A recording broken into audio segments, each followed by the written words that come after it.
Hey boys and girls, Scotty the Redneck Canadian back again. I got, I don't know, I think this is probably installment 7 of my solar off the grid updates. So the other day I posted on Facebook a picture and, I had all my stuff out on the deck. There's still a bunch of stuff out on the deck. And all my friends on Facebook were like, what in the hell is this crazy Canadian doing with all this shit out on his deck and a whole bunch of pool noodles? Because I had a whole bunch of pool noodles out on the deck. But believe it or not, these pool noodles were the key. They were the key to my energy independence, my complete autonomy from the grid. So let me show you what I use the pool noodles for. The biggest issue I was running into, I had to keep, every time I wanted to shower, I had to go back over here and flip the hot water tank on for a couple of hours to get hot water. And then I would get up and I would look at my Presque Electric and Gas app and I'd be like, damn, dude, I used 3 kilowatts of energy to take that damn shower, which is only 36 cents. No, it's 14, so it's 40 cents. But I don't know, man. It was just sticking in my craw, and I'm like, there's got to be a way. And so I thought about this for a couple of weeks. I thought about a few options. They make DC water heater elements. You can actually run an AC one on DC, but they're not real efficient. They really don't work by just hooking up to solar panels. And so then I was like, well, maybe I could use a spare battery, an old battery, and an MPPT controller. And I mean, there's a whole bunch of stuff that I thought about.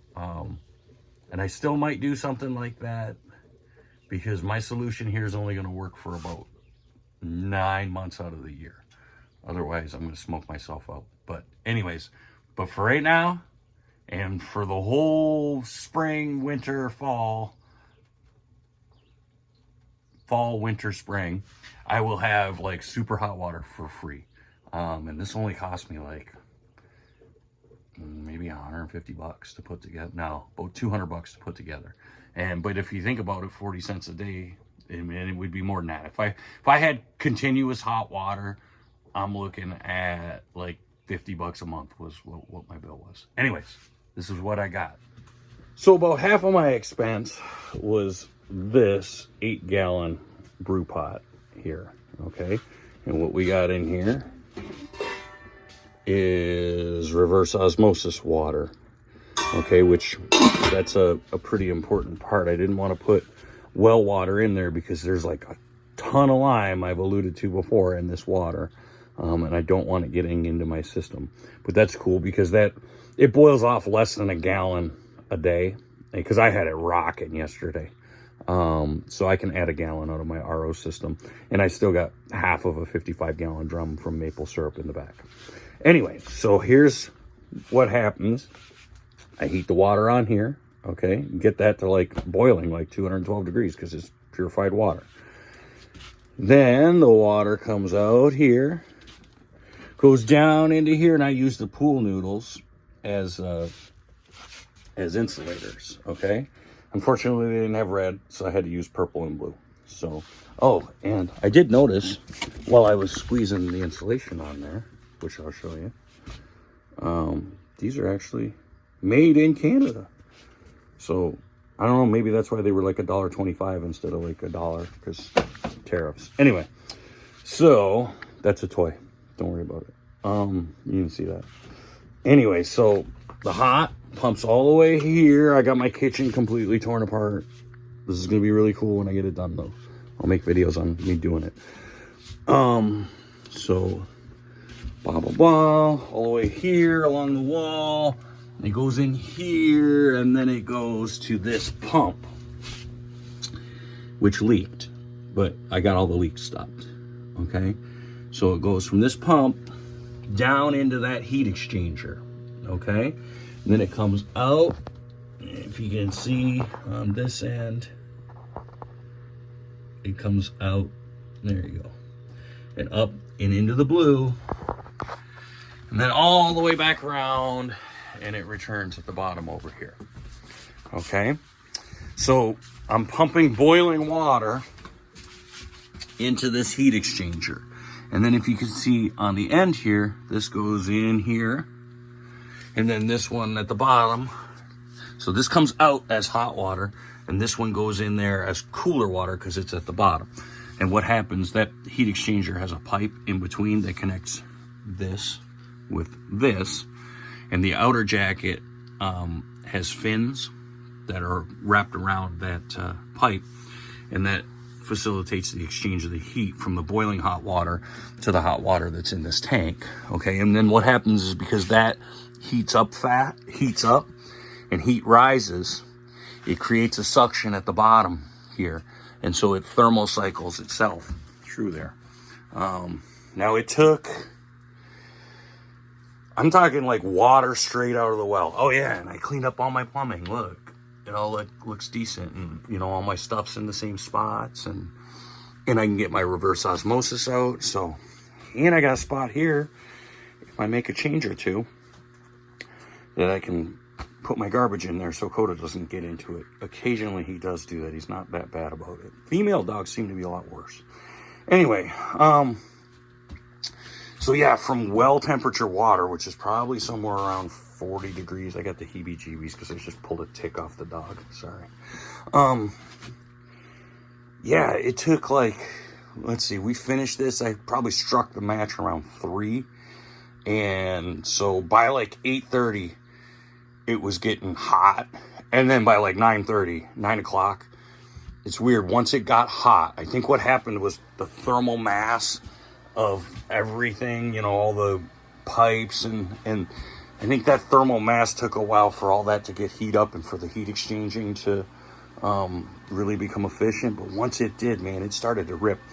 By like 9 o'clock, 9:30, you could not, like, look out, that's going to scald you. So, yeah, that's what I did. And like I said, the biggest consumption of electricity was this hot water tank. And, you know, yeah, I could have taken a shower by, like, you know, using that pot and just boiling water and putting it in a 5-gallon bucket like I did when the ice storm hit, but I don't want to live like that. I want to kind of live as normal as possible, but off the grid. And this right here gives me everything that I need. Now, one issue that I have, which I knew I was going to have, is I like to cook on the wood stove, right? Like I'm making coffee right now. Look, my percolator's perking, right? I got to do a video on my lifestyle changes and how I figured all that kind of stuff out. Because that thing, it takes like an hour to make coffee every morning, but I got it down now to like 15 minutes.